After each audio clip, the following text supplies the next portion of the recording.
A very sweet and timid individual known as Mare, though perceived to look female with the dress, the very feminine voice, and the very shy standoffish personality, this character is in fact male, and at the age of 76 and being a dark elf as a race, and this character has been, myself included, been perceived as being female, with a very feminine look, you know, very shy, standoffish look, and the fact that, you know, it wears a dress, it's very easy to get confused that, you know, you think it's female when in fact it's actually male. And this is something that's also done for the sister as well, though it has a very tomboyish personality, dresses like a male, has a very boisterous personality. That character is also in fact female, and this is something that the creator did, try to kind of flip the looks around, change things, kind of confuse people. And this is something even AINZ has noted and said multiple times, that this was something that the creator definitely enjoyed doing, and it was kind of their sort of fun little kink in a way. And just to kind of give a little bit of a fun fact here, the creator for these twins actually used to be a voice actor for visual novels, and this was something also the brother of the creator was also into. The creator of Shoutir was actually into visual novels, enjoyed them quite a lot, though slowly got to the point that he did not enjoy them because he realized that his sister was actually voice acting for the more adult-based games and very quickly got turned off by these. But when going over the relationships for Mare, because Mare is such a very standoffish personality, can be very timid, and this is something the creator did deliberately because it's kind of like a brother-sister thing that the creator wanted to do, and the creator always kind of emphasized that the brother should be the one to listen to the sister. You can definitely see that there is a bit of a personality sort of hierarchy system when it comes to the sister of Mare being a very much more tomboyish, outlandish individual that sort of towers over Mare. And because Mare is so timid, this kind of gives that sort of perception that Mare can sometimes be perceived as unloyal to some people, and that is definitely not the case. Mare is very loyal to the tomb, very loyal to AINZ, and I think Mare kind of really looks up to AINZ as a role model, because AINZ shows a lot of leadership, even though of course bluffing, but really shows leadership, caring for the other guardians and NPCs in the tomb. Mare really looks up to AINZ and sees that AINZ cares about everyone in the tomb and looks out for the best interest. And this is something that I really love about Mare. Mare is almost like a little kid in the sense of how they see AINZ. AINZ being the role model slash father figure, and Mare kind of being that young daughter slash son, however you want to perceive it, following in AINZ's shadow, learning and growing, though of course depending on if Mare ever really comes out of their shell or not is really up for debate, and that's something that may happen in the later light novels when it comes to particular arcs that might be coming up, or maybe Mare will just always stay very shy and standoffish as done by the creator very deliberately as a kind of like a brother-sister complex. But because Mare is very shy and very standoffish, that definitely gives Mare that sense of fear when seeing other floor guardians that are very, I would say, oozing of power and personality and a lot of confidence in themselves, especially Shoutir and Albedo. Mare has a bit of fear of communicating with them because, of course, Albedo comes off sometimes a little bit, not deliberately aggressive, but because Albedo is definitely one of those characters that's got to show strong leadership, Mare can definitely feel a little bit, I would say, intimidated because of that. That's why Mare kind of gives that sort of personality trait of, I don't really want to interact with people, and that's why, again, Mare kind of comes off more like a NEET or a shut-in or just a bit of a nerd that just kind of wants to hide in the back corner and just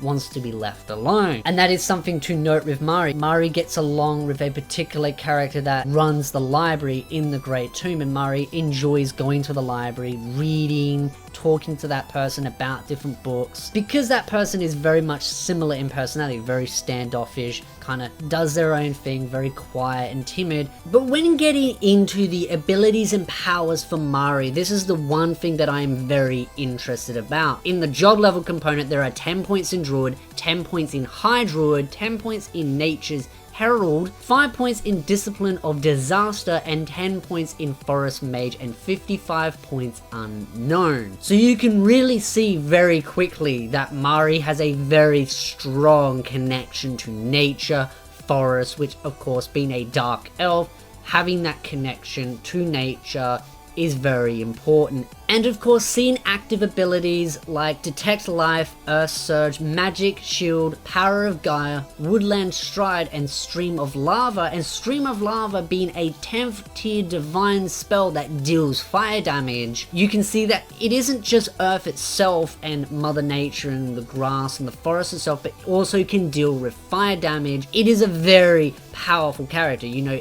instead of being like a Shao-Tier where it's a 1v1, Mare is just as powerful but is better suited for dealing with armies, massive amounts of mobs, and dealing with massive amount of repercussion to the earth itself by creating massive disasters. And you definitely see that in season 3 of the anime, and of course in the light novel itself when you read it. And that is the one thing I think Mare is very interesting about. You know, you've got a lot of characters that are very good at dealing with one-on-one situations, very hands-on. You know, you got your Shao-Tiers with 1v1, Albedos who tank and spank, and Yuri and Sebas being very physical, hands-on. But you've got Mare here able to deal with a massive amount of collateral damage on a grand scale, and not just dealing with nature but also with fire itself. This is a character that can wipe out armies, and that could be very useful maybe in the later light novels when needed to deal with particular kingdoms that might involve elves, and showing the sheer devastation that can be unfolded and wiping out armies, and maybe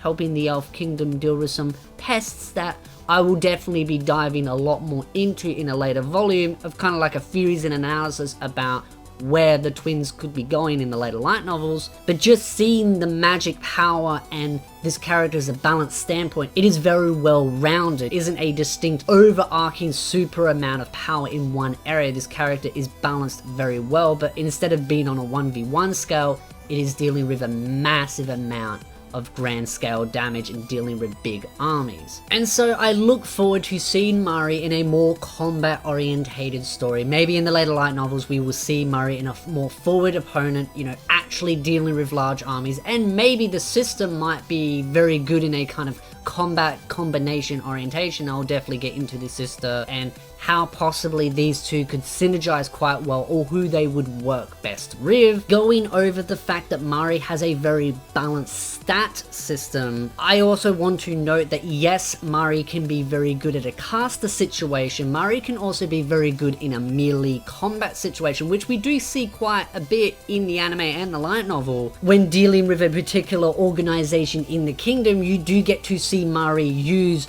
his club, and you can see just how much that can hurt. As much as, yes, it's used in a very sort of non-lethal form, you can see the sheer amount of physical power that Mare has, and the fact that because it's so well balanced, it gives him a lot of flexibility in melee and range combat, because again, being a druid, having those caster abilities, but also having that physical ability, I almost see it as kind of like that arch druid kind of thing from other games where they're able to use casting abilities at the back distance and then get into a more melee combat. I definitely, as an opponent, was to try and take Mare on, it would be very difficult, and I would say Mare would definitely be one of the highest contenders for being the strongest out of all the different individuals and entities at the Great Tomb. Even though, yes, has a very shy, standoffish type personality, Mare can be very, very powerful. Of course, being level 100, that is obvious, but when comparing to other floor guardians that have great specialties, Mare being so robust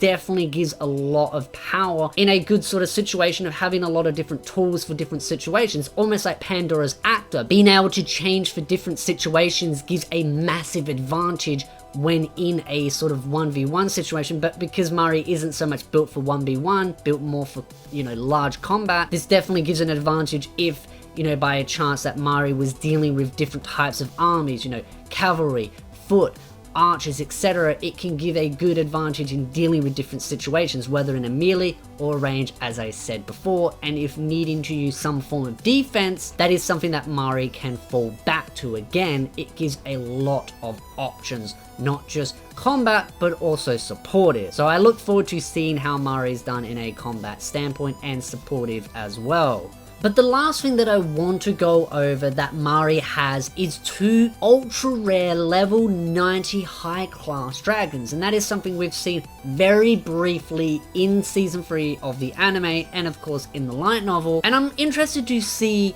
also with the light novel stuff that hasn't been covered in the anime about the dragons. I'm interested to see how Mare interacts with them more. I'm interested to see where these dragons could be used on a more combat orientated situation, and having 2 of them, of course, you know, the sister and the brother, being able to use them together. I look forward to seeing more of the dragons because I love, you know, dwarves, elves and dragons and stuff, so seeing that in the light novel and the anime is something that I've always been very excited to see more of. Another little sort of tidbit, a bit of information though, just for those that might be interested, Mare's 2 dragons were actually obtained through gambling vending machines in a cash shop, which I think is just kind of funny that Mare has these 2 dragons that are just bought through a cash shop thing, but it was just something fun to know. Again, I asked the question off to you, the fans of Overlord. What do you think of Mare? What interesting things would you like to kind of theorize about going into further light novels and how the Elf Kingdom might unfold for them? Just your overall thoughts and opinions about the 2 twins, the anime itself, and who's your favorite out of the twins. I'm sure we all love a good trap. So again,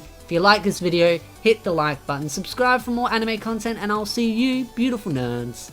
in the next video.